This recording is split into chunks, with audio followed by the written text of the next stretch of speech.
Hello guys, Royal Enfield use ചെയ്യുന്നവരാണോ നിങ്ങൾക്കുള്ള ഏറ്റവും ഒരു സ്പെഷ്യൽ വാർത്തയായിട്ടാണ് ഇന്ന് വന്നേക്കുന്നത്.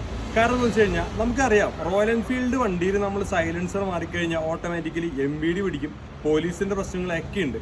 എന്നാൽ റോയൽ എൻഫീൽഡിന്റെ കമ്പനി തന്നെ അത് റെക്ടിഫൈ ചെയ്തിട്ടാണ് ഇന്നിപ്പോൾ വന്നേക്കുന്നത്. കാര്യം എന്താണെന്ന് വെച്ച് കഴിഞ്ഞാൽ റോയൽ എൻഫീൽഡിന്റെ ജെനുവിൻ എക്സോസ്റ്റ് ഇത് വെച്ച് കഴിഞ്ഞാൽ Mvd പ്രസ് ഉണ്ടാവില്ല എന്നാണ് റോയൽ എൻഫീൽഡിന്റെ കമ്പനി ക്ലെയിം ചെയ്തേക്കുന്നത്.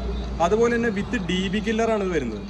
DB കില്ലർ എന്താണെന്ന് നിങ്ങൾക്ക് അറിയാവുന്നതല്ലേ. നമ്മൾ DB കില്ലർ വെക്കുകയാണെന്നുണ്ടെങ്കിൽ നമുക്ക് ഒച്ച കുറയ്ക്കാൻ പറ്റും, DB കില്ലർ ഊരി കഴിഞ്ഞാൽ ഒച്ച കൂട്ടാനും പറ്റും. ഈ DB കില്ലർ വെച്ചുകൊണ്ടാണെങ്കിൽ തന്നെ നമുക്ക് കമ്പനി സൈലൻസറിനേക്കാളും കുറച്ചും കൂടി സൗണ്ട് നമുക്ക് കൂടുതലുണ്ടാവും. പക്ഷേ DB കില്ലർ ഊരിയിട്ടാണെന്നുണ്ടെങ്കിൽ പോലീസിന്റെ വലയിൽ വീഴാനും ചാൻസ് ഉണ്ട്. നമുക്ക് ജസ്റ്റ് ഈ സൈലൻസർ നമുക്ക് വണ്ടിയിലൊന്ന് വെച്ചിട്ട് സൗണ്ട് എങ്ങനെയാണെന്നുള്ളത് ഇപ്പം ഞാൻ കേൾപ്പിച്ചു തരാം. അപ്പോൾ നമ്മളിപ്പോൾ DB കില്ലർ കണ്ടില്ല, DB കില്ലർ ഇപ്പോൾ നമ്മൾ ഊരി ജസ്റ്റ് കൈ പിടിച്ചേക്കാണ്. ഇനി ഇതിൻ്റെ സൗണ്ട് എങ്ങനെയാണെന്നുള്ളതൊന്ന് കേൾപ്പിച്ചു തരാം. ജസ്റ്റ് ഒന്ന് കേട്ടോ.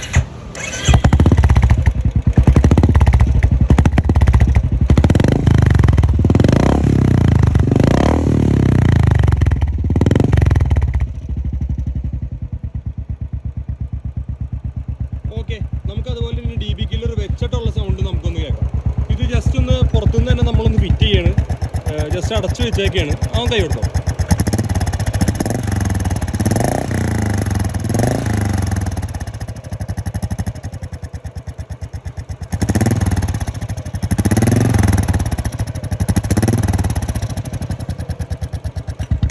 എക്സോസ്റ്റ് നമുക്കിപ്പോൾ 3 വേരിയൻസിൽ അവൈലബിൾ ആണ്. അതായത് സ്ലാഷ് കട്ട്, സ്ട്രെയിറ്റ് കട്ട്, പിന്നെ പി ഷൂട്ടർ. സ്ലാഷ് കട്ട് നമ്മൾ വണ്ടിയിൽ വെച്ച് കാണിച്ച മോഡൽ അത് വരുമ്പോൾ 3650 രൂപയും, അതുപോലെ തന്നെ സ്ട്രെയിറ്റ് കട്ട് വരുമ്പോൾ 3700. പി ഷൂട്ടർ എന്ന് പറഞ്ഞാൽ ഈ ഒരു മോഡലാണെങ്കിൽ 3800 ആണ് പ്രൈസ് വരുന്നത്. അപ്പോൾ നിങ്ങൾക്ക് എന്തെങ്കിലും എനിക്കൊരു പാർസൽ അയച്ചു തന്നോ എന്നൊക്കെ ഉണ്ടെന്നുണ്ടെങ്കിൽ നമുക്ക് ഡയറക്റ്റ് മെസ്സേജ് അയച്ചാൽ മതി ഇൻസ്റ്റാഗ്രാമിൽ. Thank you guys.